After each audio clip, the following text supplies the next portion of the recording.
All right.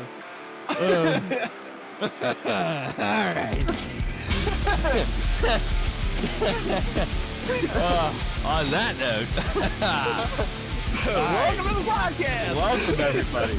Welcome back, guys, to the Camo Convoy Overland podcast with Aaron and Nick.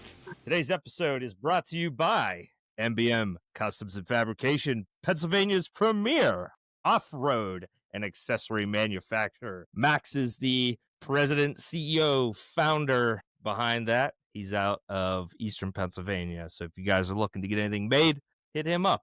He's got some pretty good stuff, and he's really, really good at what he does. And I don't think that he talks about how good he is at what he does. So check him out, and he'll make you something cool. What's new this week? What's the story with the taco, man? Man, the taco hasn't moved since Thursday last week. I have been deep cleaning the garage because this is going to be a big project. Yeah. Lots of part shopping and just figuring out what I want to do right now. The big debate is, do I go ahead and throw forged pistons in it, which I'm kind of leaning towards doing it, just to have it future proofed. Yeah. Yeah. Pull a little compression out of it from stock. Again, future proof it. And I'm kind of leaning supercharger this time, like build towards that direction instead of turbo. Okay. So it's a little easier to tune from what I'm seeing. Like if I go turbo, I got to go like a Haltech ECU. Okay. And that kind of screws me for emissions because there's no OBD anymore. Okay. So if I go supercharger, I can put a extra injector on it and spray gas above the rotors to cool the supercharger. I'm excited for that one to materialize. I don't have too much going on, like you, cleaning my garage out. I need to get the Frontier pulled in. I am going to cut clearance and re-weld the rear bumper on the Frontier. As far as the Yukon, nothing crazy. I already painted everything on the frame, but I am going to pull it up on stands and shoot it with some fluid film black for winter time. I'm going to have to unfortunately drive that in the snow, so that's going to hit me in the heart a little bit, but you know, it is what it is. Yep. We have some good news. This is Camo News, direct from the trail to you. So first up, 24 Hours of Appalachia registration for the 2026 season is now open. And we do have some news for that. Something new for this season, chase lights are now mandatory. So get that on your build list before March. And remember, this is for alerting the people behind you, not giving them free cataract surgery. Please do not mount spot beams behind you. Nobody wants that, and that makes it less safe. The point is something that we can use to see each other if it's dusty or dark or otherwise low visibility. Personally, I like amber or amber and white, but I do not like my eyeballs burnt out of my head. Also, we have 2 new Overland-oriented vehicle packages that were unveiled this month, and they actually appear to not suck. But is it worth it if you actually buy them? So Jeep recently released the Venture package to its Wrangler lineup, and that is an AEV special that's going to add various molly panels, suspension upgrades, which are going to be tailored to a heavier load, a snorkel, wheel upgrades, and an updated front winch-capable bumper, and a bunch of aesthetic upgrades. It looks sweet. I don't know what the MSRP is, but I know it's probably more than I can afford. I think it is actually one step above like the 392. So I would expect this to be one of the most expensive Wranglers you can buy. Admittedly, it looks pretty sweet, but time will tell if that's something that's going to be worth it. The second vehicle, Honda just unveiled the Honda racing version of the Passport Trail Sport at SEMA. Now, this is a concept vehicle, but they gave it skid plates, a bunch of modular racks, a pretty beefy suspension. It looks like it's lifted maybe 4 inches, which is pretty crazy for a Honda. This thing has a rear tire swing out that they put on the hatch. And listen, I'm somebody that does not like a unibody vehicle, but I have to admit, it's pretty freaking cool. And if you haven't seen it, it's worth checking out. I'll put a picture of one up here. Now, obviously, it's a concept, but what do you think? Are these models a step in the right direction for manufacturers making an OEM-capable rig, or is this something that's MSRP markup where you could have built this stuff on your own for a lot cheaper. I think the Jeep one's probably that where you could build it cheaper. Just because the Jeeps are Legos now, there's a lot of really nice stuff out there that is cheap for them because of the quantity stuff's manufactured in. The Honda I'm excited about because Honda is a good company, and I think they need to break into the off-road world. Like, that world's getting bigger. I know they've been doing rallies with those passports or something here in the last year or so and been kicking ass with it. They did something up in Alaska. I think they won class or won the whole rally. Yeah.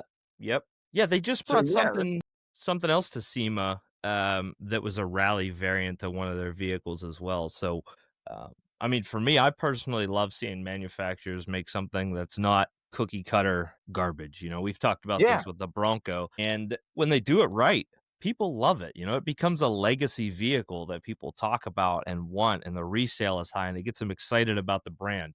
Whereas somebody like, I'm going to pick on Nissan here. Okay. You made that Roush truck. Your marketing for it was terrible. I haven't seen one, and nobody's excited about it. So I think that the more people make cool things, I think it's going to be overall good for the entire sport and the hobby. absolutely. So today, guys, it's getting cold out there, Aaron. You know what that means?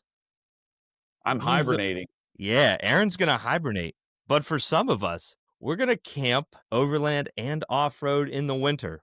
Now, I know winter camping isn't for everybody. It's cold, rainy, windy. Appalachian winters are brutal. But if you stick it out, the experience can be really, really cool and unique, something that you haven't done or seen before. So in this episode, we're going to talk about how to keep yourself warm, keep your vehicle running, keep your mindset sharp when it gets cold outside.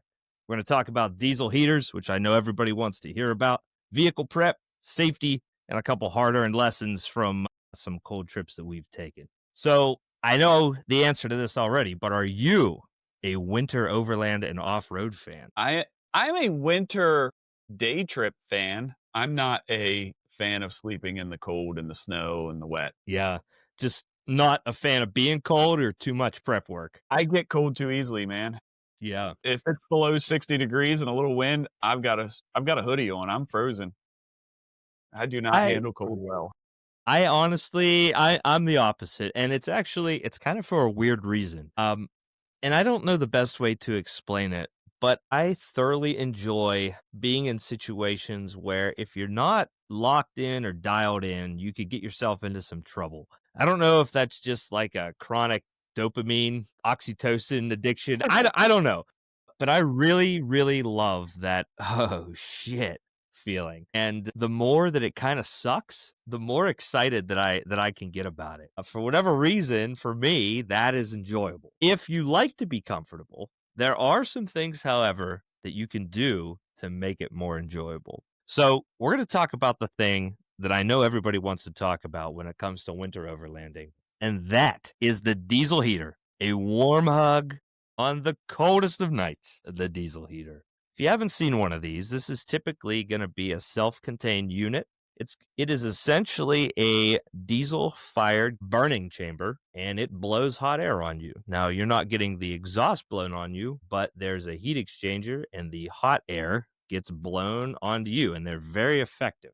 But you do need a 12-volt supply to feed the fuel pump and get this thing to start up. And this is where people run into a lot of issues. So, Aaron, what are some things folks should look into when they're looking at how to power these diesel heaters? So the startup is probably the biggest issue on these. Tonight, when I was getting mine started up to warm up the garage, I saw 160 watts come across my anchor, and it tripped the breaker on it 3 times before I finally got it to light.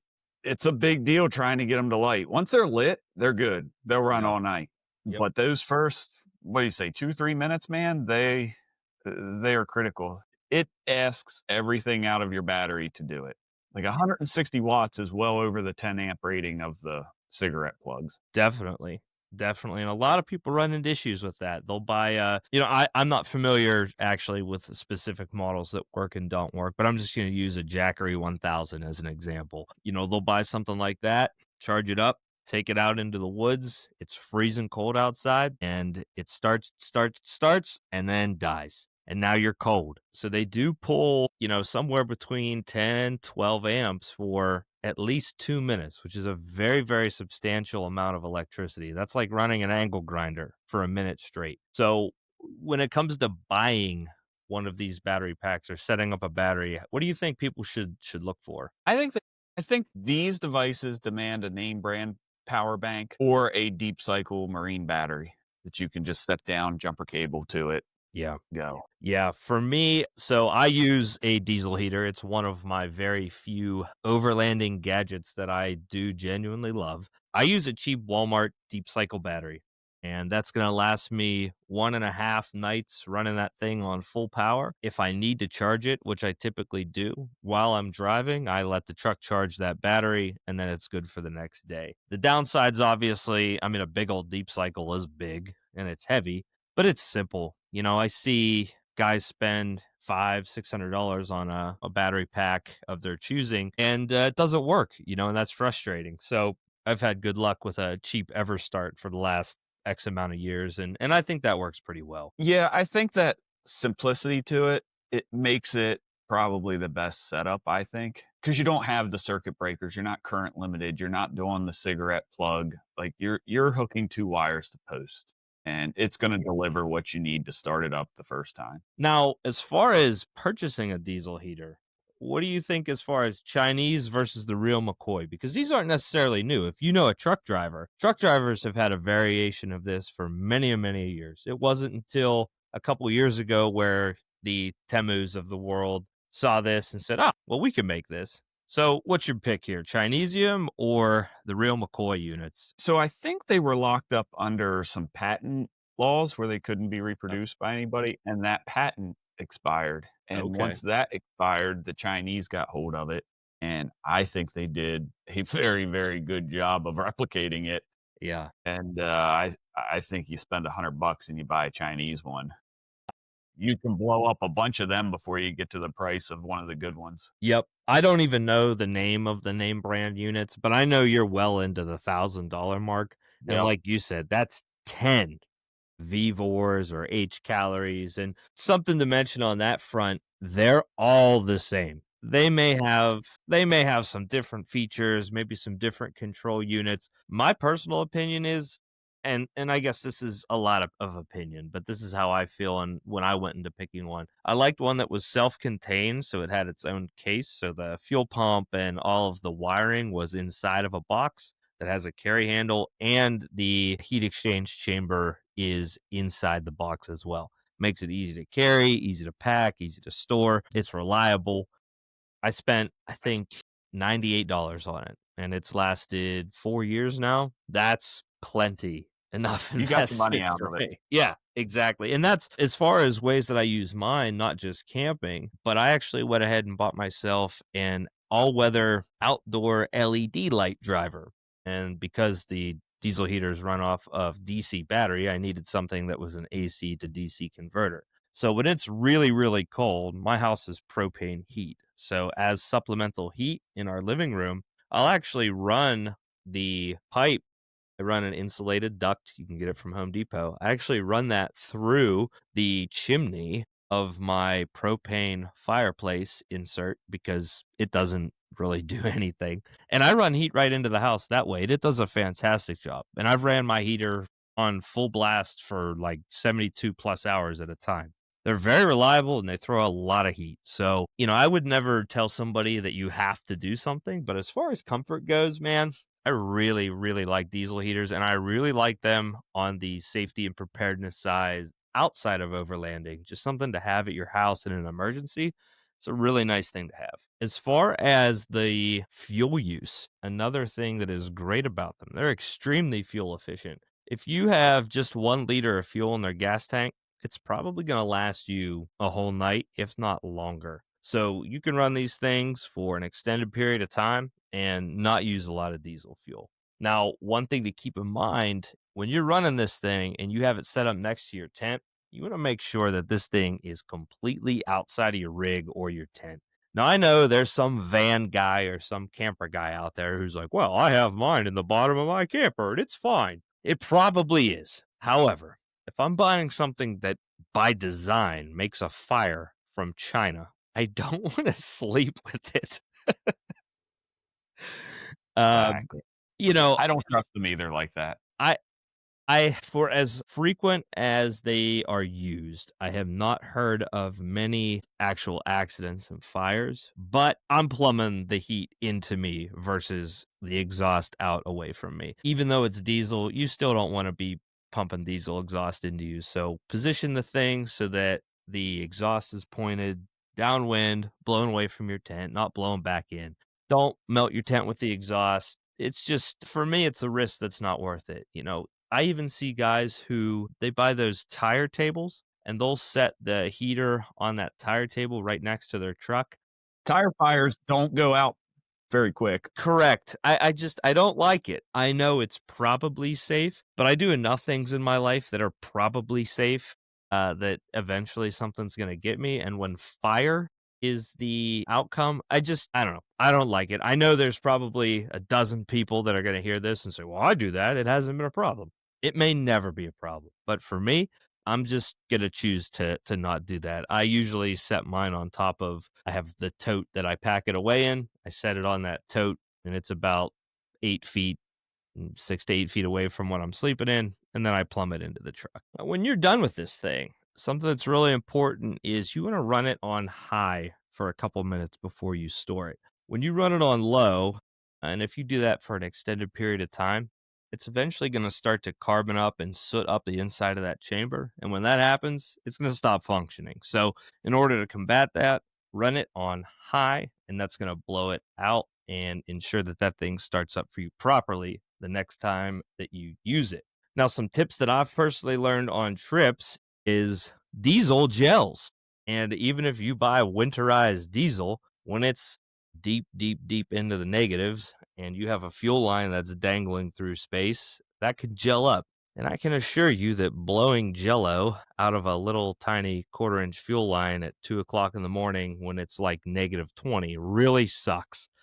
So a couple things to combat that. Number one, bring extra fuel line. It's dirt cheap and it's very easy to just pop it off and replace it if you have a fuel line issue. Number two, keep your equipment out of direct wind. If you can use your vehicle or tent as a windbreak, you should be doing that anyway, because that means that the wind is going to be carrying the exhaust away from you. So if you can keep it out of the wind and the weather, that is going to be a big benefit to you. And also, even though they spec out that you shouldn't do it in some of the manuals, I think my H calorie says don't. A cap full of anti-gel is going to help you out. Ever since I had mine gel up one time, and I can assure you I will never let that happen again, because these things throw off a lot of heat.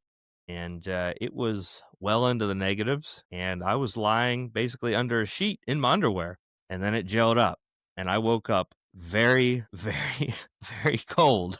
So do what you can to make sure that thing doesn't gel up on you. Some other safety things: make sure you have a fire extinguisher with you. This is non-negotiable if you are in the off-road and overland world. This should just be in your vehicle. It should always be in there. If you don't have one, pause what you're doing. Go on Amazon, Walmart, whatever comes to you, shipping, get yourself a fire extinguisher, put it in your rig, and leave it there. I couldn't imagine how terrible it would be to have a small fire break out around you that could have been put out with an extinguisher, and you look at it and watch it grow into a large one because you didn't have an extinguisher to put it out. So don't go through that. Get yourself an extinguisher and have it with you.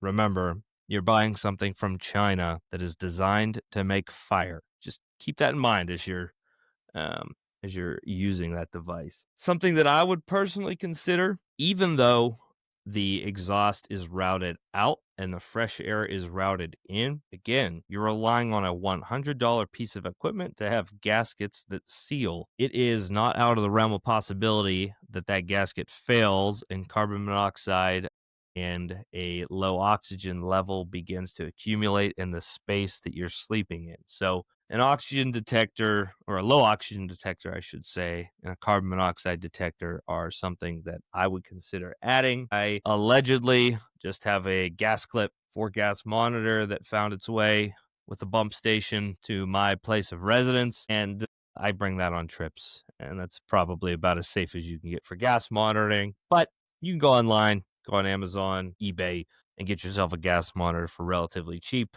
And that is going to be some great insurance, especially if you sleep with your children or young individuals with you who are going to be much more susceptible.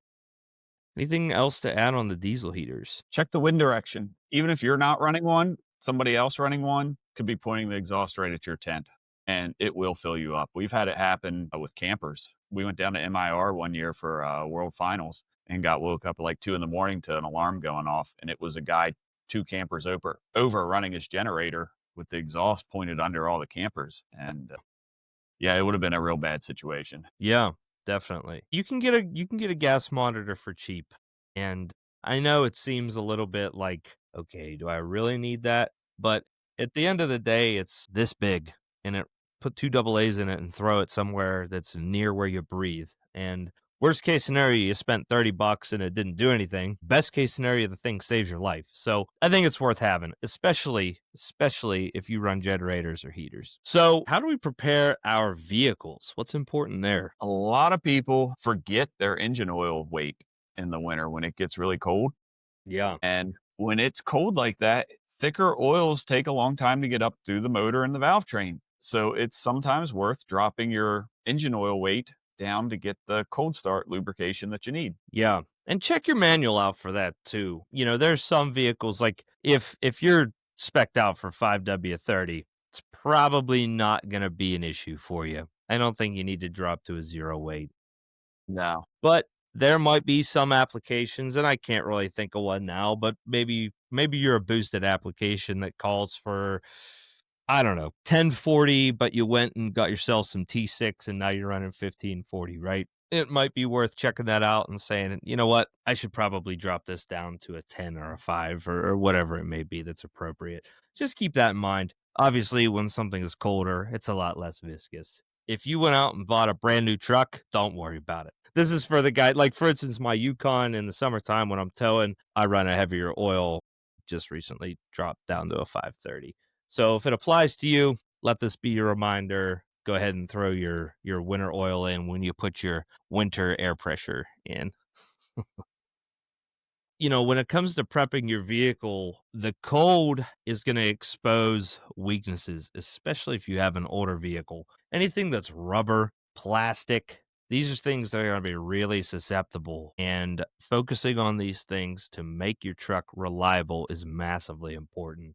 Think about how bad fixing your truck sucks when it breaks. Now add darkness and snow and cold. Not a good time. So, old plastic bits in your engine, check them out. A big one that affects a lot of vehicles, those little plastic hoses that come off of your coolant hoses that go through the firewall for your heater core, they break and they crack. If you have a Toyota or a Frontier, especially, the Frontiers are super notorious for this. They crack, and now all of your coolant is puked out through the engine bay and on the floor. Now you don't have any heat, and you don't have any coolant in your engine, and it's freezing outside. These are not good things. Dorman, of all manufacturers, has actually been really great with this for a lot of different applications. They manufacture a metal unit, and they're dirt cheap. They replace the plastic bits. If you have an old truck, especially if you have a Nissan Frontier or anything with the D40 engine, get rid of those plastic bits, buy the full Dorman kit. I think both pieces are like $70 together. It's going to save your bacon, especially if you're camping it out in the snow. I think that if you just do a search online and Dorman has those parts for your vehicle, just put them on. Yeah, absolutely. Especially if your OEM version is plastic, just upgrade to the aluminum ones. If you have an older vehicle, it's absolutely worth it. And if it's something you haven't even thought of, I bet you if you have like a 10-ish year old Nissan or even Toyota, and you go out and you take a peek at those, I guarantee you're going to see small evidence of coolant leaking around them. It's going to look like corrosion, pennies, whatever. It happens. So get ahead of it before it gets cold for sure. How about your battery? What should folks do with their battery? I don't do much special for a battery in the winter. If they sit around a little bit, I'll throw a tender on them. I know some manufacturers have like a battery jacket. I don't know how much they really do. Yeah. I don't I don't do much with batteries. I run an AGM and kind of let it do its thing till it doesn't. Yep. I'm in the exact same boat there. There is one thing that I will consider. And if I'm being honest, I kind of know what it does, but I don't know to what effect it has. I came across or in possession of a half decent battery charger conditioner unit once a year ish. If I think about it, I'll throw it on and run the condition cycle. To my knowledge, it pulses and breaks up solids in the battery. I don't know. On an AGM, I don't even couldn't even tell you what it does, but it has an AGM condition setting. I do it. Do you need to do it? I don't think so. But what you should do is make sure your battery's not 10 years old and corroded. Check the thing out. Go to Advanced Auto or AutoZone, ask them to test it and make sure that it's going to be adequate for you. Remember, wherever you're going to be camping isn't going to be next to an Advanced Auto. So it's better to replace that thing before you go out versus having the thing fail for you when you're out on the trail. I think if a battery's older than 5 years, it needs ripped out. Yeah, that's probably a pretty fair statement. 4 to 5 years for what we're doing. Like usually batteries fail year 5 to 7. Yep. Yeah. Little hack for you. So basically now, like all batteries are trash. You know, They they've really all are. been sold out to it's basically all Everstart. There's some variation of that. I think even Optima, if I'm not mistaken, sold out. Now I think the best you can get is probably an Odyssey or some variant of Yeah. car audio batteries. With that said, I'm not going out and buying Odyssey batteries. I would like to. I just, I'm not going to spend $400 on a battery because I don't need to. But I'll tell you what you can do. See, if you live next to a Sam's Club and you're a member, they Go carry ahead. they carry Duracell, and I'm sure it's an Everstart battery. See, they have this warranty for 3 years, but the crazy thing about those facilities is that they don't have a battery tester. So you just say, "Please, sir, may I have another?" And they just give you another battery. The receipt for mine is hanging right over here. I'm running a Duracell AGM. So am I. Listen, I have bought my children enough chicken nuggets from Sam's Club to purchase like 30 batteries. The blue bag. I'm glad I'm glad that I'm not alone in my my battery maintenance schedule. But yeah, it is a great way. Just set yourself a reminder in your phone for every 34 30 months. years. 34 months, you do a battery drawdown test on it. All right, you leave the headlights on overnight, and then you take it in, and it's dead. It's dead. They give you a new one. Don't know what happened. Yeah. Yeah, so they are great with honoring their warranty. And yeah, there's an option for you to continually upgrade the AGM battery in your off-road rig. For legal purposes, we would never do this, and I am not a member of any shopping centers. This is all parody. So outside of the battery, what else do we need to do? We should keep our fuel tank, at least I like to keep it above half if I'm staying parked for an extended period of time. Obviously, if you're driving, it's going to be a lot harder to keep it above half. But if you stop and, you've built some warmth, now you have air and some moisture in that tank. When it gets really cold, things are going to condense. You're going to get some moisture. So it is a good idea to keep it above half, especially if you're a diesel guy. The more, the better. It's going to be less odds that you are going to gel up. What do you think about additives for fuel in the winter? I don't really add any additives to my fuels. I'll run seafoam every now and then, but as far as like treating water or anything like that, almost all the fuel you're going to get at a gas station now is going to be 10% ethanol, even in the summer. So ethanol will attract water, and any water that's in the tank, it will burn through. As long as it's not sitting there for weeks on end, you're going to be okay. Yeah, I've personally, in a gas motor, I've never done anything as far as additives go. The only thing diesel that I own is my tractor. I throw winterizer, whatever, diesel, the red diesel 911 bottle or maybe the white, whatever the non-emergency one is, white bottle. But outside of that, I don't mess with the additives as far as winter prep in the gassers. Tires, we talked about this last week, but the thing with tires in the woods versus tires in the wintertime, if you're on the hard packed dirt and in the rocks, if you're aired down, you can pretty much make it work. As long as it's not muddy, it might not be ideal, but like you're going to be okay. If you think about videos you've seen on Instagram of these badass rock crawlers out in Utah, a lot of them are on like race like variants of Patagonia tires. You know, they are just bald and they're fine because they're aired down and they have traction. However, that doesn't work in the snow. The tires are probably outside of reliability. I'm going to say tires are your most important modification when it comes to the snow. So something that is the 3-peak rated or similar is a choice that I would make. Have you ever played with studded tires at all in the off-road world? I have not. No, I I had a haven't either. feeder car come through one of the dealer lots that was going for scrap. They bought it like I think it was like a Cash for Clunkers car or something that came in like July that had studded tires, and we did a couple burnouts in the parking lot, shot some sparks, and that was about it. What do you think about tire chains since we're on the topic of tires? Is that something you've ever used? I have used them on my tractor. I don't know that I'd use them on a vehicle, but I don't Yeah. know, like So maybe emergency use.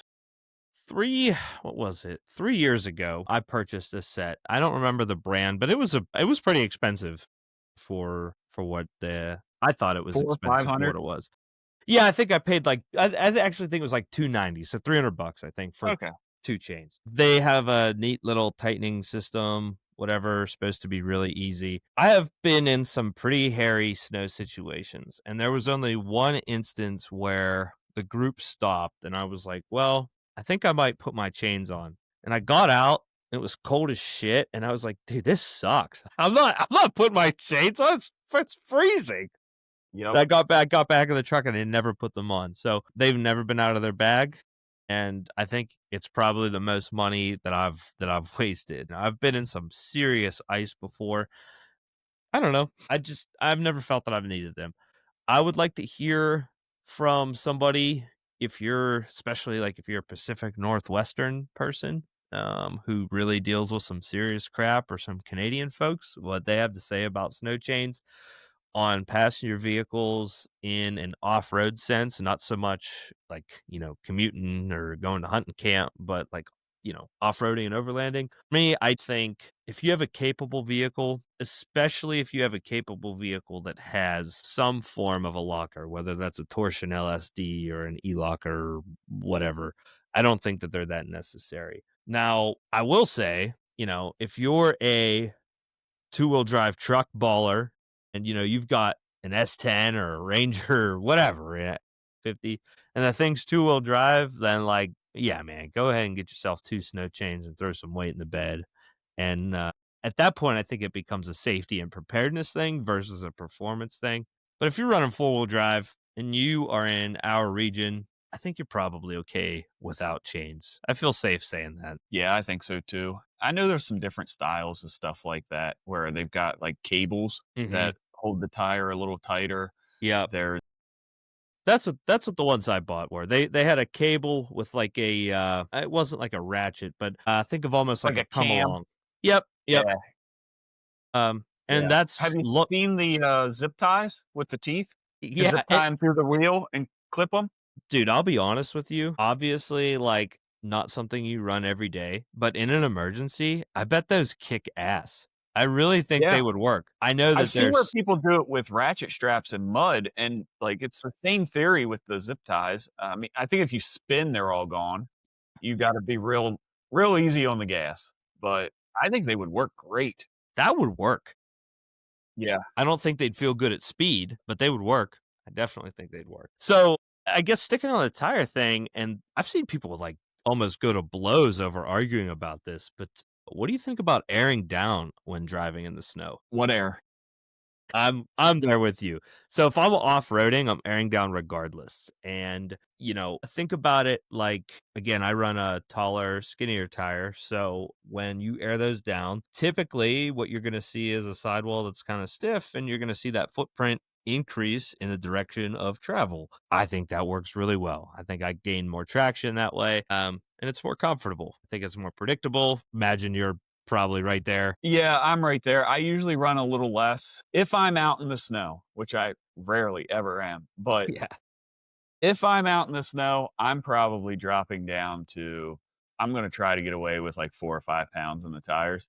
Yeah. And my thoughts on that are let the sidewall flex a little bit, let it Yep. heat up, get some heat in the tire, try to soften up the rubber a little bit, spread out the footprint. I'm not going as fast as I normally would because it's a good way to damage a wheel. But I mean, speaking for traction, like that's what I'm doing. I'm flattening the tire. Yep. Yeah, same. Now, as far as commuting, like let's say this is not in the off-road No. sense. I am not. I'm running whatever is in the tires. I don't even consider it. We're good. I'm running all With terrains that that said, are my street pressures are like 23, 24. So like I'm kind of low anyway, at least before the camper.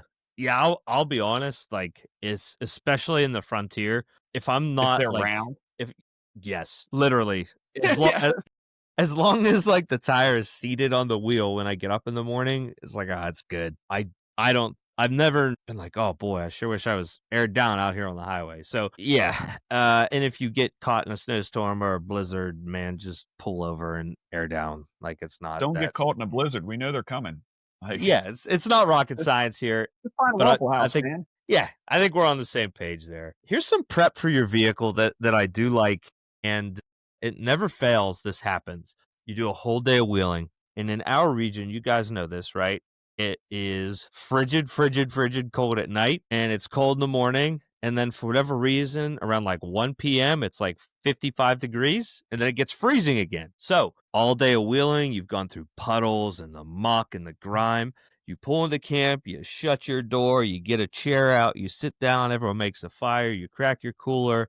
It's been about 2 hours, it's getting cold. Now you go back to your truck and the door doesn't open. You yank on it a little bit more and rip.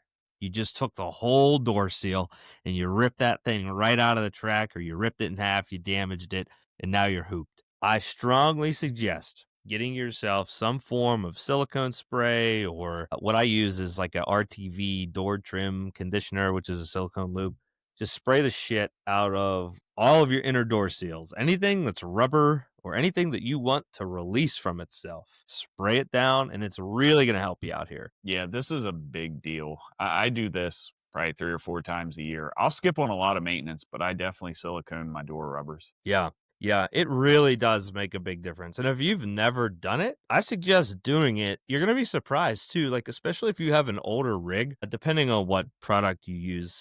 A lot of times that door seal is actually going to swell a little bit. It's going to take on a little bit more. You might actually even notice like, "Huh, I don't hear that whistle." And you Yeah, might it makes a difference. it makes a difference. The door closes nicer too. Yep, It absolutely. just doesn't slam. It's got like a cushion to it. You grab the door and it's boom, Yep. it's in. Yep, It's and nicer. wet, pliable stuff seals a hell of a lot better than crumbly, hard stuff. So Yep.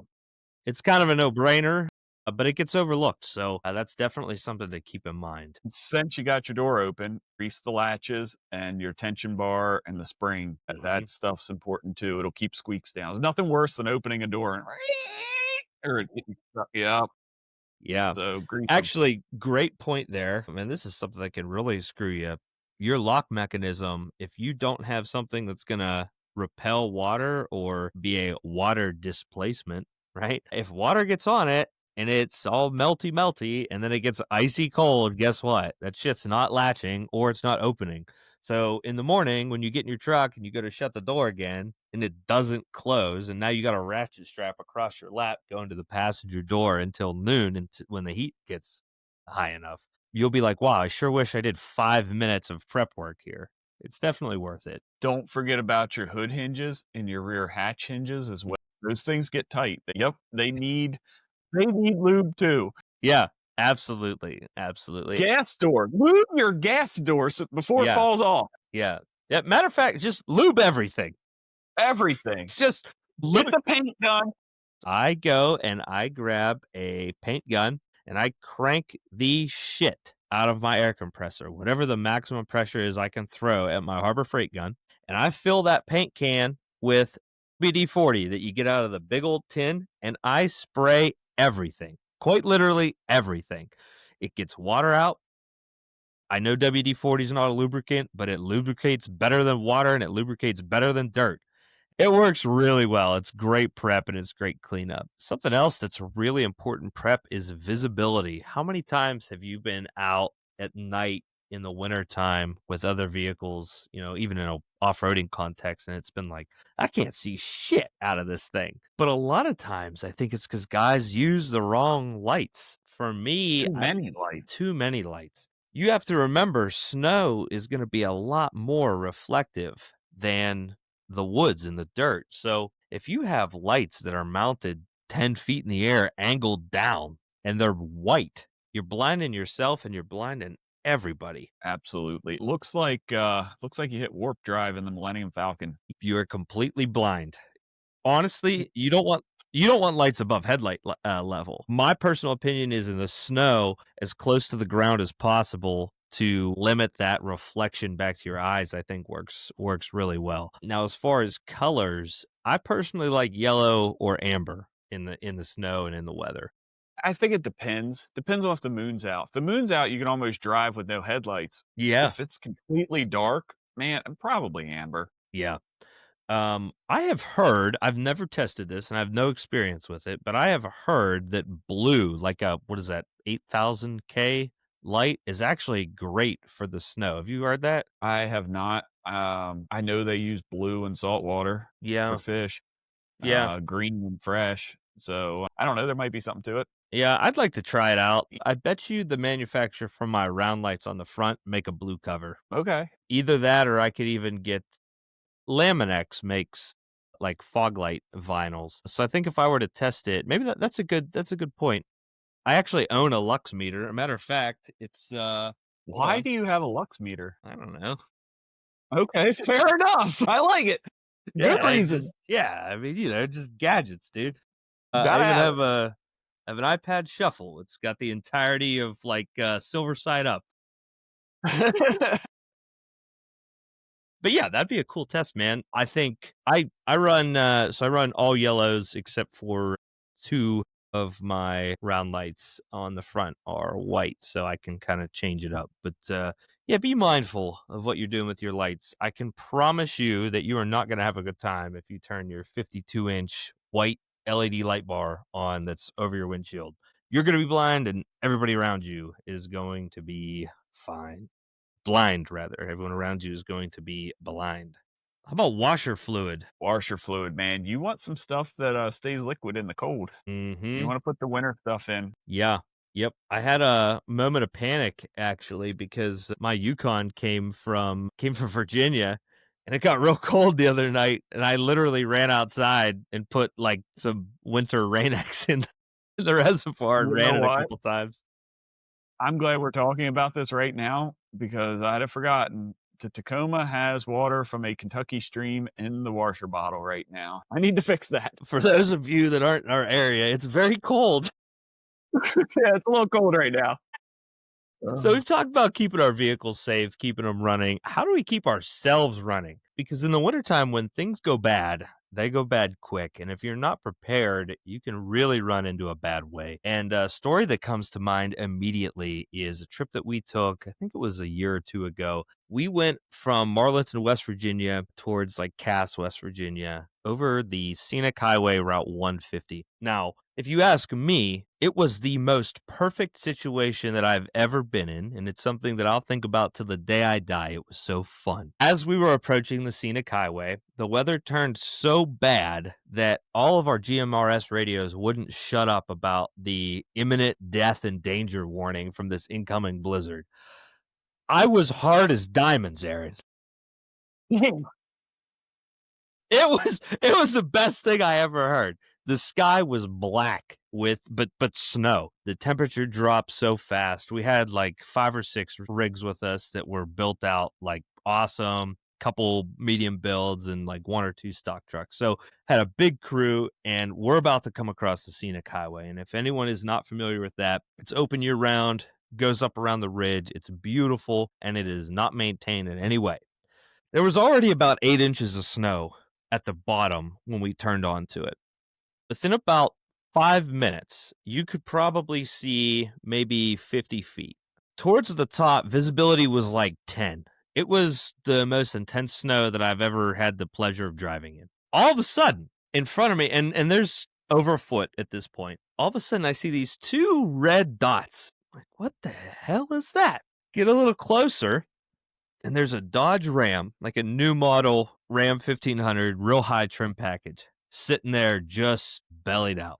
I'm like, oh, shit, you know? So we stop and we get out, and these guys, it's a group of like 60-ish year old men who said that they were headed to their hunting camp, and they wanted to explore the mountain. Now, this thing is on like 20s. I don't know the Ram packages, but it's the fancy pants one, right? Like, you know, the jeans are tucked into the boots type package. So we're like, guys, you got to get down now. You don't go forward. You need to turn around and go down this mountain right now. Well, we can't get it into 4-wheel drive. What do you mean? Is it broke? Oh, no, we don't know how. Like, dude, what? So we tell them to get the thing into 4-wheel drive. We look, the tires are bald as bald can be, right? By this time, you know, there's no more tracks. Like, they had followed somebody's tracks up, which is why they didn't get stuck in, I'm assuming, 4-wheel drive auto or whatever this thing had. But now that they've been stuck there, they are stuck. We end up recovering this Ram, right? We get him yanked out. Well, this guy decides he's going to continue forward and not do what we said he needed to do. And he tries to follow us and goes right into this ditch. And now the snow is like top of the chrome bumper in this ditch, in this drift. So we're like irritated, you know, we can't leave this guy because this group of guys, because they would probably die up there. Like, it's really cold and, you know, there's nothing, no one's coming. So we end up kind of aggressively hooking into these guys, and we're like, look, I'm going to pull you aiming down that mountain, and I'm not unhooking until you're down that mountain. So we hooked to this guy and just gave him the, you're coming with me, you know, and pulled him in the direction he needed to go, unhooked, and, you know, like, oh, thanks so much, you know. But it goes to show where if you don't know what you're doing, you can get yourself into a lot of trouble. Odds are nobody is coming. You know, they were just lucky that we were on our way through. But if you're out exploring in the snow, no one's coming. Nobody's So coming. you need to plan on self-rescue if things go bad, and you need to plan on self-preservation so that things don't go bad. So when it comes to dressing, dress in layers. You want to be able to vent moisture. Cotton kills. When it gets wet, you get cold. It's no good. You don't want 100% cotton anything. You want to be in some kind of synthetic, some kind of all-weather. Me personally, I'm a wool guy. I look like the World War I soldier in that LL Bean. You've seen it. I'm sure I'll put a picture there. I look ridiculous, but I love that thing. What's your clothing of choice? My notable one is the Duluth fire hose pants that are fleece lined. I Yeah. rode a motorcycle in 40-degree weather for over an hour in those pants and was comfortable. And I was like, yeah, these are it. Yeah. They're amazing. That's awesome. That's awesome. I'm a big hand warmer guy, man. All the hand warmers, body warmers, foot warmers, warmers. Go to, like, depends on where you're from, but like Bilo, Big Lots, Ollie's, whatever, like the reseller, not Walmart box store is near you. They're almost always going to have giant boxes and crates of last year's hand warmers for dirt cheap. Buy them all. Just buy all of them. They pack down. They're super light. And the newer ones are like 18 hours, and they are really nice. You got to make sure the packets are still vacuumed because once the air hits them, they react. So if it's a loose package, it's no good. It's already spent. Make sure it's vacuum sealed. Definitely. Little tip here, but if it's really, really cold and you're feeling it, or you think like, man, it is icy cold and tonight's going to be rough. If you have a base layer on, like a thin base layer, and you're in your tent, you're in your sleeping bag, or even really any time that you're cold, get the adhesive ones. They sell body warmers now. You know, they're big squares, like 4.5 or 5.5 inch squares. Take that adhesive off, under your armpits and inside of your groin on either side. That is going to hit blood that is circulating, and you'll be very surprised at how warm that will keep you. Now, obviously, it's not going to insulate you, but if you're already insulated and you add that little bit of additional heat, it really, really helps. Some other preps that you should make is hydrate. Being dehydrated is going to make you cold. Water's an insulator. Keep your water content high. And also, when it's cold outside, you might not feel thirsty, but guess what? Your body's thirsty. And when you're dehydrated, you do dumb stuff. And if you do dumb stuff in the wintertime, that's not a good thing. I know you're not a big winter fan, but what's your water storage look like, when it is cold? What's your plan there? Honestly, I'm just trying to keep bottles warm either in the truck or in the tent with the diesel heater running, or so a couple hand warmers in a cooler, trying to keep the temperature up. Yeah. My non-drinking water, I have a Stanley, it's like a 2-gallon Stanley water cooler. It's insulated. I'll put some lukewarm, or I'll make water be lukewarm, and I'll put that in there, and that keeps it insulated long enough that overnight, from the time that I stop the truck for the day till the time that I start it again, it's going to keep that water from freezing. The thing there is just make sure that your valve is dry, and you keep it somewhere where it's not going to get wet and freeze up.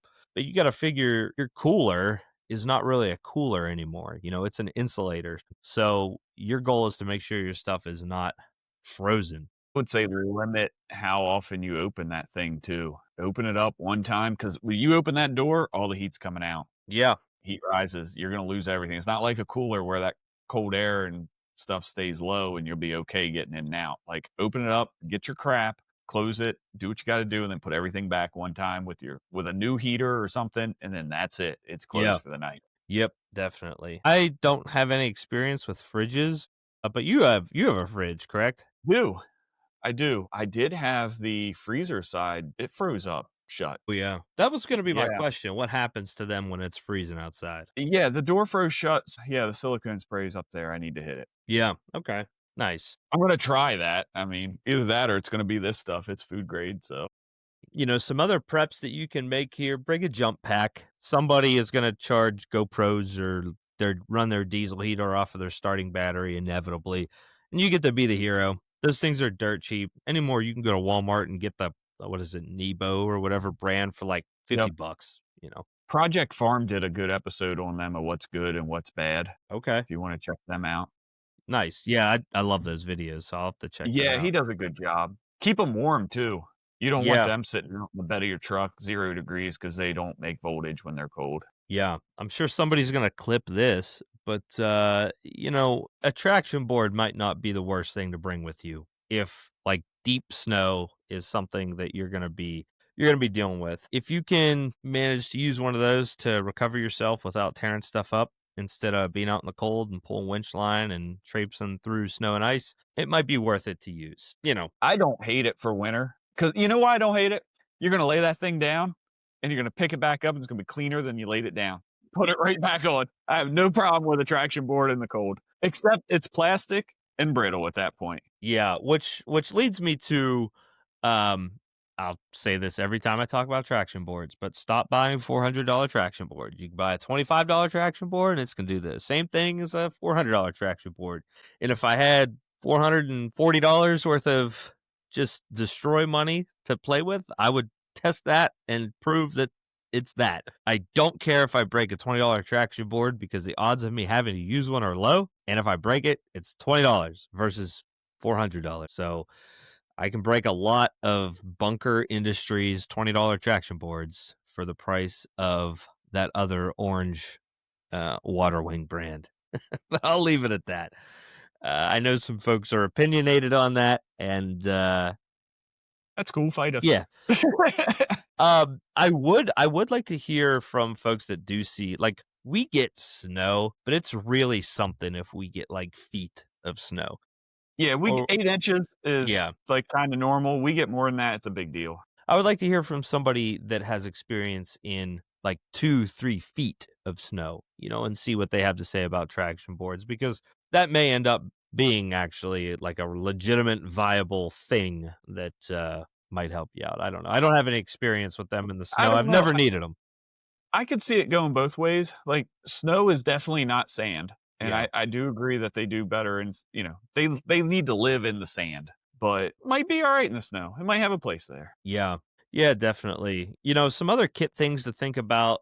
Any of your synthetic straps, try to keep them dry. And if they do get wet, try to dry them out and shake off as much snow and ice as you can because synthetic, right? It's going to soak up some moisture. And then if it gets cold, now it's frozen. And I don't know if you've ever tried to use a frozen strap. It really sucks. I actually tried to use somebody's frozen synthetic shackle last winter, and I almost had a legitimate crash out on the trail. So, I have been told that if you get a strap wet and it freezes, the water gets down in the fibers and expands and breaks fibers. I can definitely see them degrading synthetic strap. I don't know Is if it it's gonna a throwaway thing. Yeah, I don't know. I just think you gotta be conscious of it and be like, "Hey, this froze. Maybe I shouldn't hang 800 pounds of shackles on this to hook up to whatever I'm hooking up to," you know? yeah, but I definitely could see a wet one freezing, increasing that rate that it starts to degrade. So, yeah, try to not let them freeze, I think is ultimately the thing there. Um Yeah. Let's talk about backups, right? All this technology is great, right? Your heated blankets, your diesel heaters, but technology is awesome until it's not. I think the most important thing if you're going out camping in the wintertime, and when I'm saying winter camping, I'm talking about like not like 45, 50 degrees. Like you're gonna be okay even if things go wrong. I'm talking like you're in it. It's zero. It's cold. Mistakes can get you killed or really badly hurt. Life-threatening cold. Yeah, you need to plan for technology failing. I'm not going to say that it's going to, but you need to be comfortable in what to do and what your plan is if your stuff fails. So that means you need to plan on what you're going to do if at midnight that diesel heater stops working. Do you have something that keeps you safe and warm that night if that stuff fails? So keep that in mind as you're bringing your kit together because you do not want to be the guy who comes knocking on my tent at 2 o'clock in the morning because you want to snuggle. Maybe you do. I don't know. Gonna let this one be. Speak So I use my diesel heater as primary, and I've got a 20-volt blanket as my backup, and then I keep, a wool blanket and, like, some miscellaneous stuff. I can fit a lot of clothing and blankets in the top of my camper, Yeah. so it just loads up there. Yeah. Um, as far as blankets go, if you can come across an old wool blanket, man, if you haven't used one before, they're awesome, especially in the wintertime. Like, think about when you're in your tent and it's like a real crispy cold, like almost like the air in the tent is frozen when you get in there.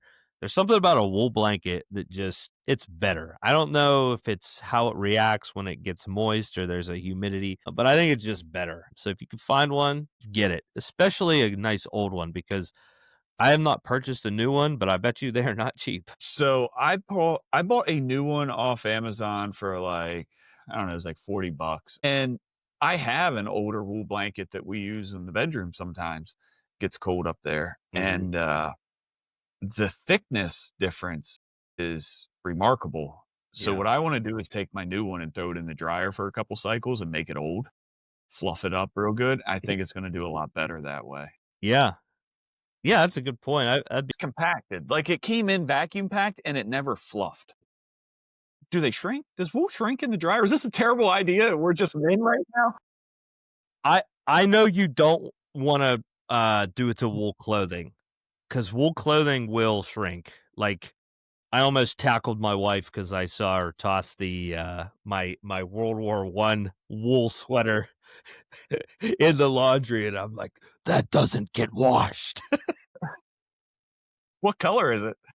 Blue or Literally gray? armor it's army green. It is Oh, literally okay. like I look like a British soldier in a trench when I'm wearing this thing. It even has like they're like the shiny shoulder pads, and it's like, Yeah. it's the best. It's the warmest. It doesn't matter what the General weather Nicholas. is. Oh, dude, it's the best. I look like a total turd in it. because it's also it's the right size, but it's also kind of form fitting. So I really look like a dick when I when I wear it. But yeah, man, I like wool. Don't go drying your wool clothes. To get used for a while. So like I need to offload all my crap on it. What else do we have here? Communication backups. I feel like this is standard for really what we do. I think at this point in kind of the technology sphere, pretty much everything at one level or another has some form of satellite messaging. So, have something that you can reliably contact somebody else with. I have a Garmin InReach as kind of backup to the backup, but have something. It's going to be important if you run into trouble when you have to tap out. You What do know, you I'm usually a person that's like, it's okay to go out alone, but when it's that cold, I think you definitely need a second person, and that's for the backup reasons, Yeah. and somebody to snuggle with when something happens. I love going out by myself, but I don't go out by myself and seek out those oh crap moments. I know that I would enjoy that a lot, but that's irresponsible. Something else that's not wise, and we've talked about this a little bit, right? Getting bored and doing something dumb. But what about having too much fun? There's that song, it's a country song about too much fun. You can have too much fun and you can get yourself can. into a little bit of trouble. Anybody who's listened to this right now that has wheeled with me when there is more than like a fraction of snow on the ground, I just am instantly a 16-year-old. We might only do 15 miles in this little segment, but I promise you the back tires are doing 55 miles. I just can't stop. I don't know. I can't stop. It's every corner, and every corner is just as fun as the last. I don't get bored of it. I keep doing it.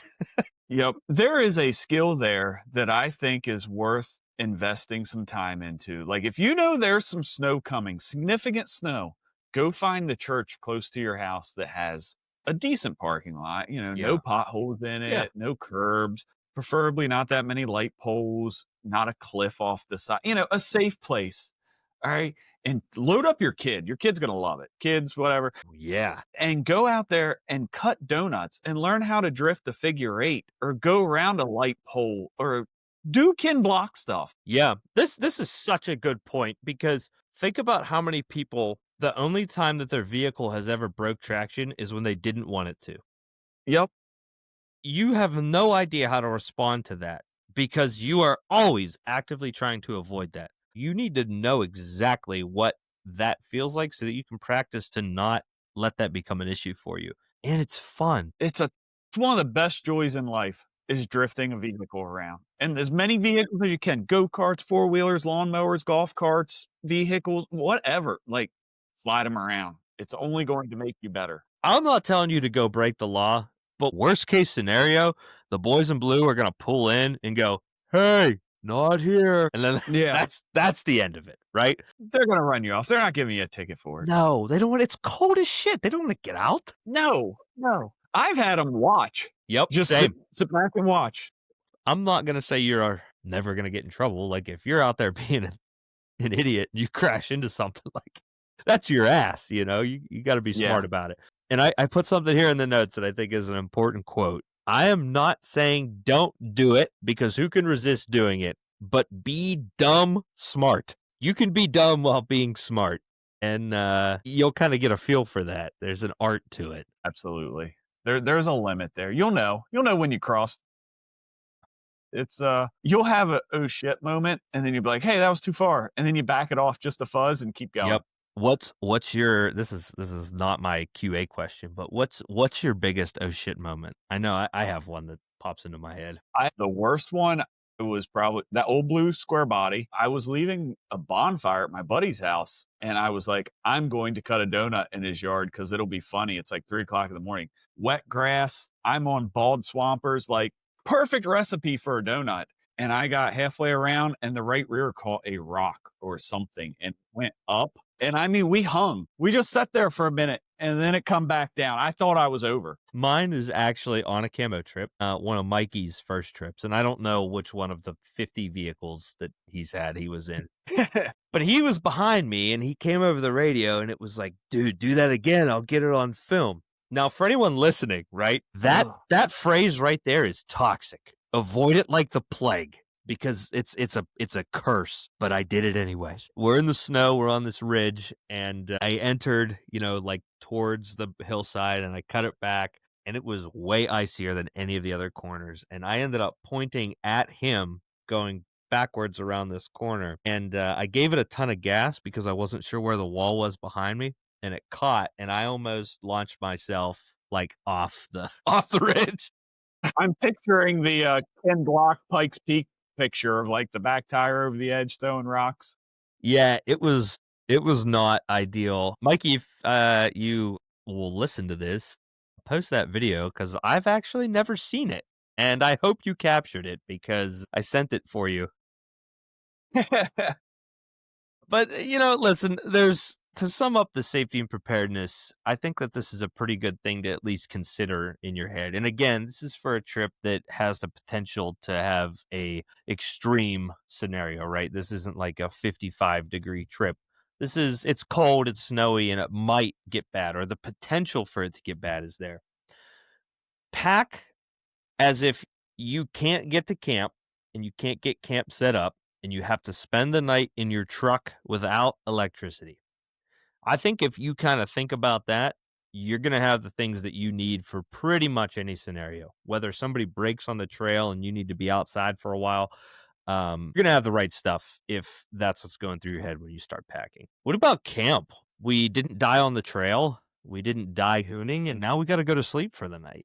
So what do we do? Oh man, it's where you set up camp is important. And we don't have this on the notes, but I was thinking about this. Being flexible with your campsite is probably the most important thing. When you get to a campsite where you've been talking about it all day, like, hey, we're going to stay on Flagpole Knob. Yeah. You need to be able to make the call that, like, maybe we don't need to be on Flagpole Knob. Yeah, that brings up a really good point.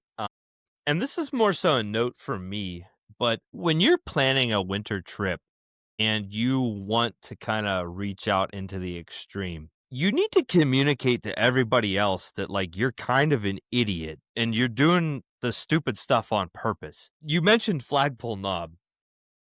I was setting you up. I'll put the little graphic up here, right? We actually camped Flagpole Knob during believe it's the standing record low for Flagpole Knob. So the air temperature was, I think, either 0 or 2. And the winds were 40 miles an hour. Now, I knew that going into it. I communicated to everybody that, like, that was the plan.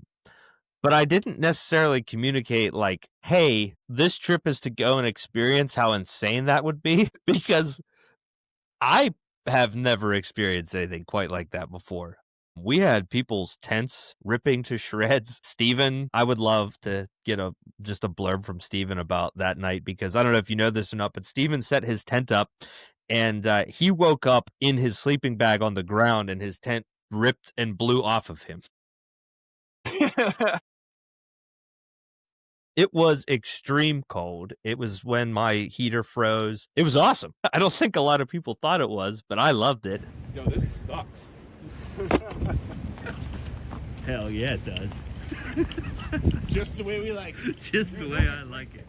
I am not at all claiming it's wise to seek out these kind of extreme situations. Don't do them. But at the same time, that's what you're into. It's kind of what I get my rocks off to. As long as you're prepared, you can give it a shot. Have some backups. Don't put all your eggs in one basket. Idiot friends to go with you. Yeah, you got to have the idiot friends. Yeah, we had a lot of idiots come with us that night. I was not one of them. That was going to be my first trip, and I watched the weather, and I said, hell no, absolutely not. And then I was thoroughly entertained all weekend with the videos coming in of just, it looked like Hoth. It was outrageous. I never felt anything quite like that before. I don't know that I want to experience anything quite like that again. I think that was a one and done. I like to be cold and experience cold. It's good for me to know that it's not going to be that bad again on a camo trip. That was the pauses, that just says everything. When I put these together, I have a plan A that I really want to do, but I have a plan B, C, and whatever that kind of is based off of the people that show up and the rigs that show up. And I never really make that public or anything, but like, let's say I plan something and there's like a bunch of stock trucks that show up or a bunch of new people. I will just kind of silently do something else, right? No one knows what I was going to do before. Half the time I'm super vague about it because I don't need to be, right? That's part of the Uh, fun. That's what I like about camping. I have no idea what's gonna happen. I've got an idea, but, like, But I just show up and we go. on that particular trip, like the heavy hitters came, like people that like really knew their shit. And I The was A like, team. yeah, it was really the A team. And I was like, you know what? I'm gonna drag these guys up there and see if we survive. And we did. It was ended up being a great trip. I actually slept on top of my deck drawers, and then I had a high density foam pad, and then I have like an XL sleeping bag, and inside that XL sleeping bag I put my winter bag. In between those bags, I put tomorrow's clothes, which is a great tip. Put tomorrow's clothes with you. Don't let them get cold. Let your body kind of warm them up overnight. And then I have my diesel heater. Now, something happened. I got really hot. So I got out of my sleeping bag because it was pretty hot. I had that thing cooking. Well, I started taking, I had a hoodie on and I had the hood up. Well, I was hot and I took the hoodie off. So I was just in a t-shirt. And that goes to show if you have a pretty decent insulated setup, it can get really toasty with a diesel heater. Well, then it froze. And so did I. It got cold quick. But it was a good night. We had a good time. Nobody died. All the trucks started in the morning. Nobody cooked breakfast. So when you do set your camp up, obviously a high spot is stupid, right? If it's a winter time, you want protection from the trees. If most of your mapping software, at least I know Gaia has this. I'm not a big Onyx user all the time. I do use it, but infrequently. I think it's going to show wind direction. Just kind of compare that to the direction you're facing and where your camp is, and try to have a wind break in between that wind direction where it's coming from and you. That's going to help out tremendously. A low spot is actually not great either, especially if that low spot is along a riverbed. It might be beautiful, but guess what? The water's cold, the wind's going to be blowing off of it, and warm air rising. So if you can be inside of the tree line, not on the ridge, but in the tree line, with the wind on your back, that's going to help you out a lot. Don't sleep on the water. That might even be worse than a mountaintop.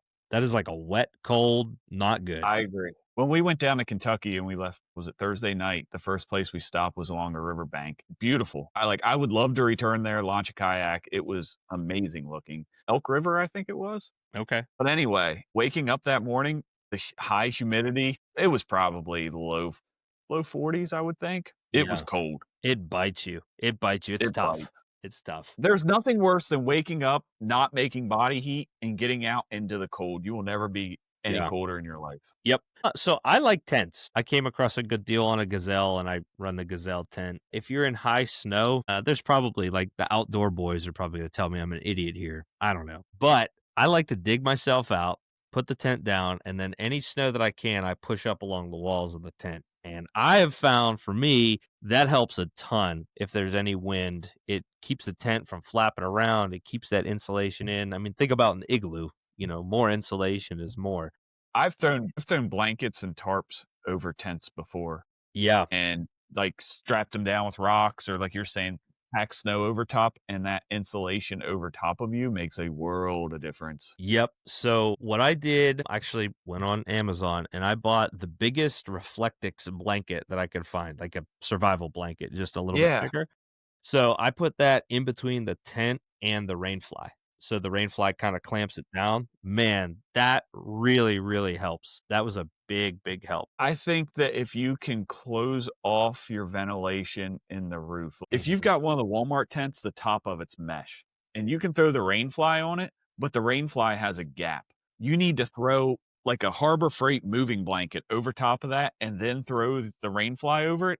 You're going to be 100 times better. Yep, definitely. Definitely. We talked about the heaters, but just make sure you're smart with your stuff. Don't put in a hot diesel exhaust of your heater like right next to where you're sleeping. Don't blow it into your tent. Be smart with it. Check over your head. I mean, this is the same basic camping Yep. principles, but make sure that the wind isn't going to blow a branch down and crush you, while you're sleeping. Yeah. The other thing too is like some people are running buddy heaters, and The tents and these moving blankets and tarps are all plastic. Mm-hmm. You do not want to deal with a plastic fire. Yep. I will argue until I'm blue in the face. And I know people in camo that are little buddy heater guys with tents and their sleep setups. And I don't support that. I'm obviously not going to say, like, you're not welcome here, but I don't think it's smart. I don't I think don't that either. having combustion inside of a petroleum based saran wrap ball is intelligent whatsoever. Not to mention the carbon monoxide risk, the low oxygen risks. Just there are better ways than that $70 little buddy heater.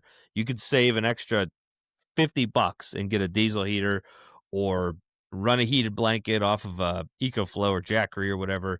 Um, I don't like the buddy heaters. Not to mention a product of propane when it combusts is what?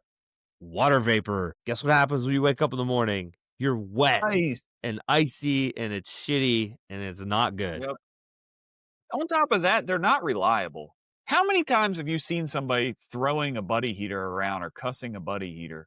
Like, I have seen reliable ones that people have been like, I've had this 20 years. But man, the new ones, I've Yeah. got one I've used twice and I can't get it to light anymore. Yeah. And think about what happens to propane when it gets cold. Doesn't want to be gas anymore. Yeah. I'll tell you, You don't have enough tank pressure. one night that it was really, really cold, a gasoline stove actually helped us all out. If you can get your hands on an old gasoline stove, especially an old Coleman, that to me is the ultimate winter camping stove. Those things rock and they throw off a ton of heat. It's just a really nice unit. Obviously, you got to be smart because, like, you're lighting gasoline on fire. But, there's some safer options. There's like isobutane mixes. There's the, what do they call that? White gas. It's like Coleman's. White gas, it's Gasoline. like kerosene almost. Yeah, that stuff's good in the winter, but propane's not. Can't remember offhand at what temperature it starts to want to remain a liquid. But I know butane's -40. I don't know what propane is. I want to say it's in the negative, like 10s or 20s. yeah, I know it becomes less efficient the colder it gets. As it approaches freezing, it starts to want to atomize less. So that sucks when you're hungry and your, camp stove isn't making fire. Or you were Yeah. going to rely on a little buddy, but it's just going. So I took my deep fryer up to Green Ridge one year, and we were camped down in a group site by the one pond, and it's like down in a valley. Cold, cold, cold that night. It's like 17 degrees out. I couldn't get temperature in the deep Yep. fryer. Like we drop one fry in, and it would just suck all the heat right out of it. I couldn't do what I needed to do. Yeah. So a couple more tips here that I'll run through with camping. You want your sleeping bag to be quality. This is one of those times where maybe Ozark Trail's not the move. Usually I'm pretty defensive of them, but get something that's good. I can speak from experience. Ozark Trail's not cutting it in that cold weather. Yeah, it's just, I was talking to one of our members about this. It sucks that there's not like some level of rating system for the sleeping bags. It's kind of like you can say whatever the hell you want and market it. Standardization. Yeah. Yeah, like a survival temperature and a comfortability temperature can vary wildly. So do some research on a bag that's quality. Truthfully, I don't have, a ton of insight on what that looks like. I would like to talk to somebody that does some, Arctic exploration. I just know that I think it was like a Teton -12 bag, I think, went on sale and I bought it, and I have an L Bean bag and I use those too. Something to consider: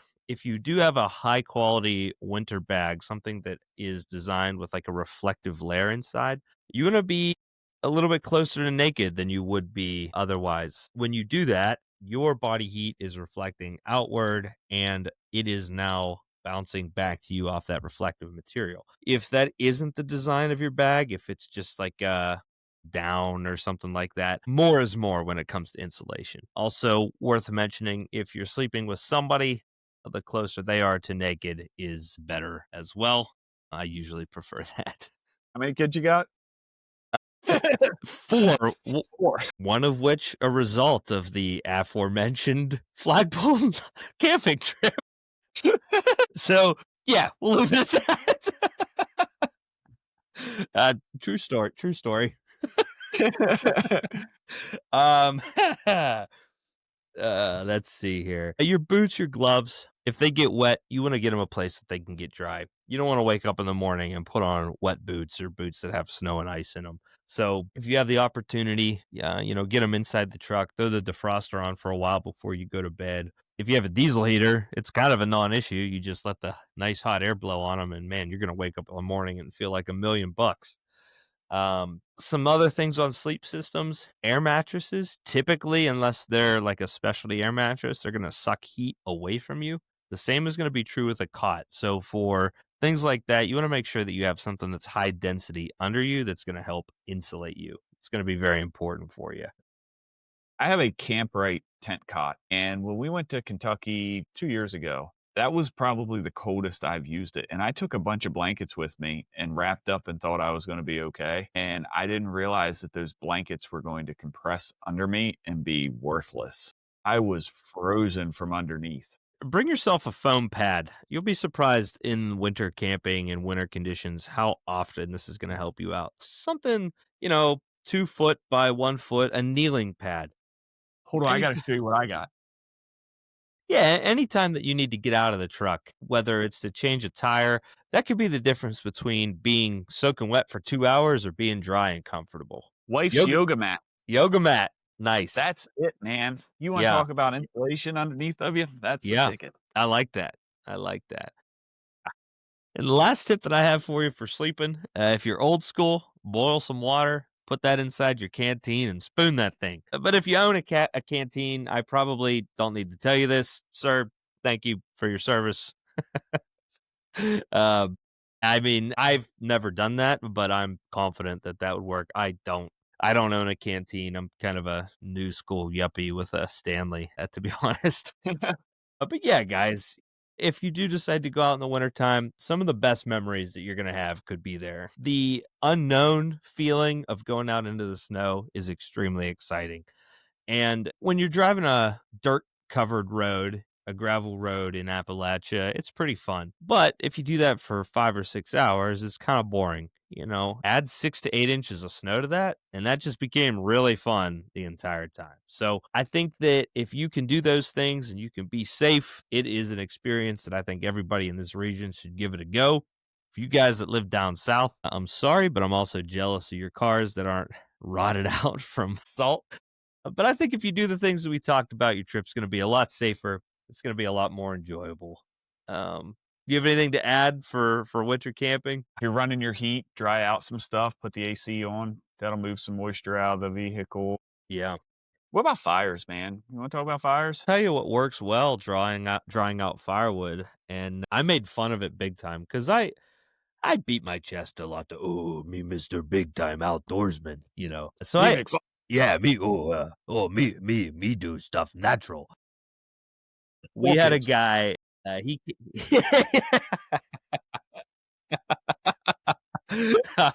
we had a guy come with us on a trip, and I mean, I'm not going to name drop him. I love the guy to death. He is like the definition of city slicker. Just that's just the environment he grew up in. And we had said, did anyone bring firewood? And he was like, I brought these fire logs. We're like, yeah, get a load of this guy. Well, we get to camp, and it's windy, and it had rained, and it's cold. And now the rain stopped, but everything's cold and wet, and we need a fire. And ooga, we can't get this thing lit, right? So we're like, hey, you said you had them fire logs. You still have them fire logs? Like he Dude, lost them along the way. dude, instantly. They lit up. They burnt for it felt like that bundle of logs burnt for like 30 minutes. It dried out all of the firewood, lit Nice. everything. So to this day, when we go on a trip, I have those chemical soaked whatever fire logs that are like chalky Play-Doh-y, whatever, Pressed sawdust and pulp some and sort of wax or yep. fat or Dude, something. they rock. They're awesome. And actually, at least my local Wally World, they sell one that is chemical free or, synthetic chemical free Right. that you can allegedly cook over. Now, I probably personally would not do that. However, I opt for those so that the fire pit isn't impregnated with garbage, because that is a good point. That's something I've been trying to make myself pretty cognizant of, is like people like us aren't the only people that go to campsites. There might be some really nasty stuff inside of a fire pit. So that's a good thing winter or really any time to just be kind of cognizant of, is you might be cooking your hot dogs over somebody's used motor oil, Or bathroom bags. Yeah, exactly. There's some nasty stuff in fire pits, man. They're used like trash, and you're Yep. gonna cook over it. Yep, that's a good point. Definitely. I think that wraps up winter and overlanding prep for the stuff that we get into. Now we can get into the nitty-gritty, get into the Q&A. Your lack of pinstripes don't lie, and neither do we. Where your feelings need skid plates, this is the Camo Convoy. Q&A. So we got a fun one here. This one is from we got a couple fun ones. So this one's from Curtis. Curtis says, and he commented this on all of our socials. Would you rather have a Jeep son or a Subaru daughter? So I have 3 sons and a daughter, and I would be ecstatic if any of them felt passionate enough to identify with any vehicle just to share some level of that passion. However, if ducks are involved, he's not sleeping in my house. I'm picking the Subaru. All right. So this is a deep question for me. All right. Because there's like, do I have a CJ6 son or a STI swap Baja daughter? Or is this a XJ Jeep son and a 06 Forester daughter? Like, well, that's true. This is more loaded. I took it at face value, but this is loaded. This is loaded, man. Yeah. And I'm kind of like you. Like, I hope one of my daughters feels drawn to a vehicle, and if they do, great. If they don't, that's cool too. I'm accepting of it. Man, I'd like to build a CJ5 or 6 or, an old Jeep. That would be cool. Maybe even a TJ. But then, like, there are some really cool Subarus out there too. They're cool. I don't know. How about let's move on to the questions for each other. So you go ahead and hit me. Okay. What is your go-to hand soap? Tip for this. It's going to make it better. Some type of pumice. Honestly, I usually opt for like the Fast Orange, but there's a special Fast Orange that I just bought. Extreme. Yes, yeah. It's so gritty. It's like rubbing glass on my hands. It's terrible for you, I'm sure. But that's the one that I opt for, is the Fast Orange. Okay, so I used to be a Fast Orange person, and I go into all these different factories now, and they all have different contracts with all these different. So I've gotten to sample all of these soaps now, and I can tell you, there's this stuff called I think it's called Magic. That's got some walnut shells in it. Smells really good. Yeah, speaking It's of kind Subarus, of like walnut blast your hands. But I settled on Cresto Cherry. Okay.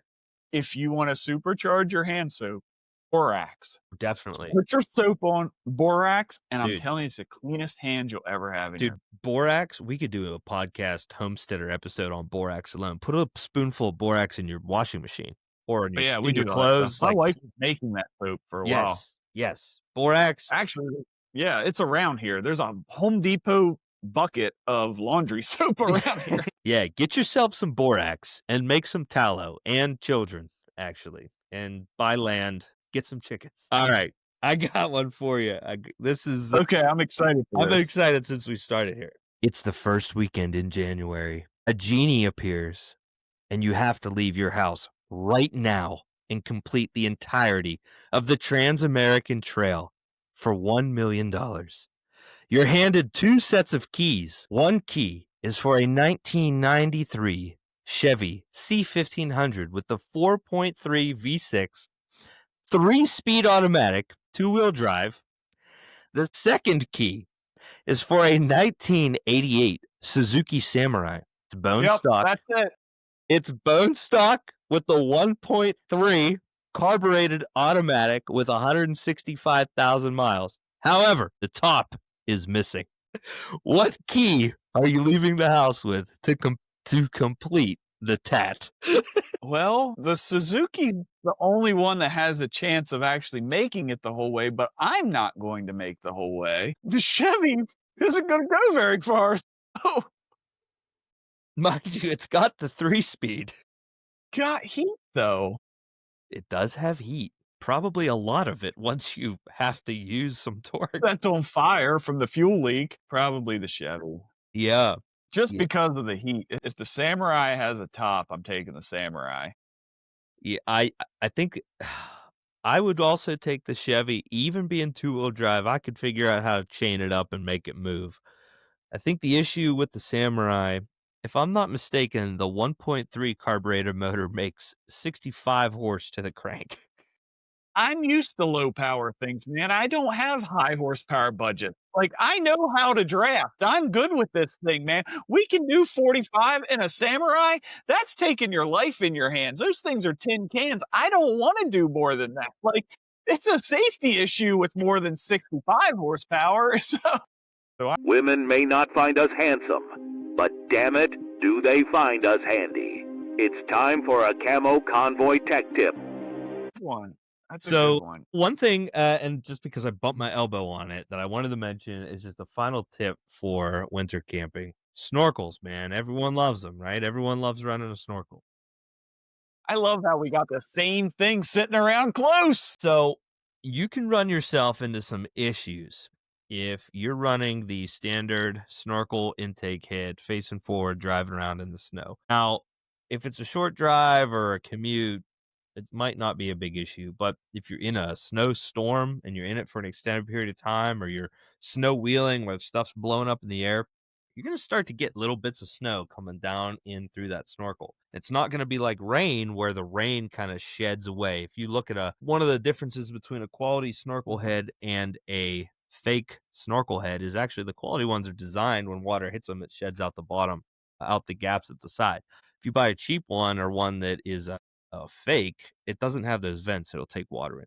Doesn't matter with snow. It's going to pack in there. Well, your engine is hot, so it's water, right? Guess what it is in the morning? Big old block of ice in your intake tube. Ice expands. If it doesn't have anywhere to go, it's going to crack your intake tube. So guess what? Now you don't have an effective snorkel anymore, and you don't even know it until you get home and you start washing the thing, or the truck starts running like shit because the MAF sensor is packed full of snow and ice. So I know you do some sweet mods on yours, which I'm sure you want to talk about with your Cyclone filter. I just fill it full. I say fill it full, like 1/4 inch in the bottom. It has caught an insane amount of junk. Yeah. I've run that for almost a whole year. Worth doing for sure. Yeah. Yep. So the No, one you have is the one I gave you it is. Yep. to replace the bowl Yep. on mine because it got that yellow color. Yep. Yeah. And It's I that just color made that because decal. yeah. It looks good. I like it. But it turned that color because there was nothing in there to catch the dirt. I could just watch the dirt and stink bugs making laps, and it just sandblasted the inside of it. And that's where I went to the oil, and it caught a ton. Yeah. I mean, it's still not any more visible than probably that one, but Yeah. that stuff has stayed in that cyclonic filter and not made it to my air filter. I've run one air filter for I put it in Mothman, right before Mothman. That was Yeah. this year, right? Yeah. March. So all the camo trips, all my solo trips, up and down the road, I have not put an air filter in. It still looks white. All Yeah. the stuff that caught is there. Like Yeah. it stayed out of my filter. If you can get away with running these, now I think that They kill power. they do, and I think displacement has a lot to do with that. I think more displacement, more air demand. I think that there's probably a choke point. There are different variations of these with different styles, but essentially the way this works, suction creates a cyclone. The cyclone uses centripetal force and it pushes stuff into the outside so that you get fresh air and no dust and debris. That is going to help you tremendously with snow and ice. But you'll notice it. Like I have a 4-liter and it's kind of a piggy with fuel and air. So on the highway, like I could definitely tell that I'm running the Cyclone. But on the trails, I don't notice it at all. So the reason that I have this is it was on a shelf over there, but it's now wintertime. So this is going in the back seat of my truck so that if it starts snowing, I can throw this on. It's literally one screw, guys, for a hose clamp. These are also really cheap. What's this cost? Like $40? $20? 20, yeah. It's worth having them if you have a snorkel. I would definitely invest in one of these. They can save your bacon, and they will most definitely save air filters. Well, I think we beat winter camping to death. We gave everyone more tips than they deserve in one episode. What are we talking about next week? I don't know, but we're going to be here, and we're going to record a show, and we're going to talk about stuff. We have some cool people lined up that I don't have dates for, but people more interesting than us. I'm excited for some of them, all of them, really. Yeah, definitely. We really appreciate you guys listening. Apparently, you guys actually enjoy it. You've been sticking around longer. Somebody even stayed around long enough last week to get some free stuff, so that's pretty cool. We have a Facebook group where we post all of our trips and everything. Our chatting, if you want to BS with us and listen to all of our BS, we're really active in a Discord. We left Facebook because community chats left us. So we moved to Discord, and it's pretty fun. We BS there all day. It's a good time. So check us out there. You can get that link from our Facebook. Facebook is just Facebook/Central Appalachian Mountain Overland. One thing I will say, guys, we've been getting some folks trying to join the camo group. There's a question on there. That question says, you're driving along on the trail and you accidentally get some body damage. What's your next move? If you answer that question, I'm going home. We are not accepting you into the group. Look, we're not out there to destroy our stuff, but if something happens and you throw a fit and leave, you're probably not going to fit in. It'll be entertaining. We'll talk about you for a while after. Yeah, it's actually happened. I don't think I even want to tell that story, but it's happened, and we do talk about it. But yeah, man, we appreciate you guys. If you haven't, please follow us, and if you could share us, that would be awesome. Especially for this episode, anything that has to do with winter survival, camping, even if it's somebody that's an actual professional wants to tell me that I'm an idiot. I would appreciate that too. If you have insight on winter camping or you have any feelings on it, let us know in the comments. And until next time, guys, keep the muddy side down and the shiny side up. Thank you. Thanks.